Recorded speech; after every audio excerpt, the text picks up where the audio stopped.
also just wanted to say, you see this stuff that, gets spewed out in different things, and that's just kind of the politics that things are doing. But, yesterday there was this fabricated report by some of these partisan outlets about the Agency for Healthcare Administration, one of our state agencies, doing a settlement with this company Centene, who's one of the Medicaid providers. And they were told, hey, the agency is going to be releasing a letter with the documentation that kind of is going to explain this. And they went ahead and they published and they tried to, create and manufacture a narrative. Well, then what happens a few hours later? The agency puts out a document. It goes through the different agreement. The agreement they reached with the company was for about $56 million to recoup for this PBM Medicaid thing. It's there, it's documented. And then they got a $10 million private donation on top of that, which is what the agency said from the beginning. And so this is an attempt to try to manufacture a narrative where there's really nothing there. Why are they doing it? It's all because they want to try to impugn our Hope Florida program. That's why they're doing it. It's all political. And Hope Florida actually doesn't cost any money.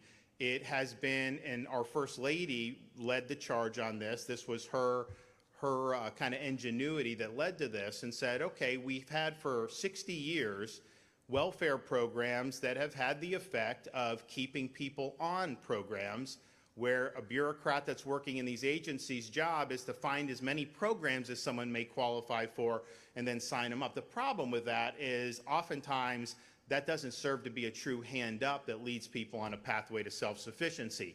At the same time, she recognized, and I think we all kind of get, that there's a lot of great resources in the state of Florida and throughout our country, but in the state of Florida, our churches, charities, businesses in the community that want to be impactful, even individual volunteers who will jump at the opportunity to make a difference in the lives of somebody who's in need.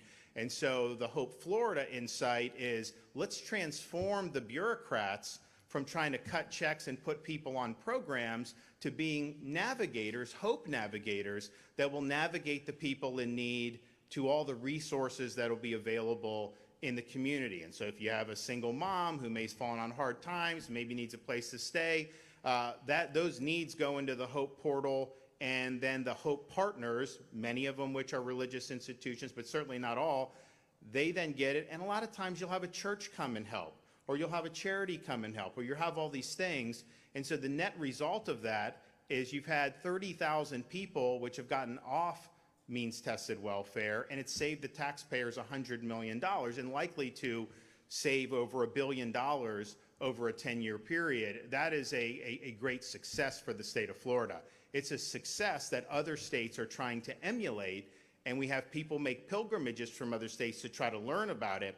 But it didn't cost you anything as taxpayers. All it did was reimagine the proper role of government. We know government can't be all things to all people. That's failed. They did a war on poverty in the 1960s. If that had succeeded, we wouldn't have poverty. And yet it ended up entrenching a lot of this. So this is a better way. This is a better way for people in need. Their horizons will be expanded. They will do better. But it's also a better way for taxpayers. And so you look at some of the problems you see with the budget in Washington, this type of model would be better for people as well as save a lot of money. So that's what this is motivating. It's a political attack against the successful program and against the First Lady, because I think a lot of people are threatened by the success of the program.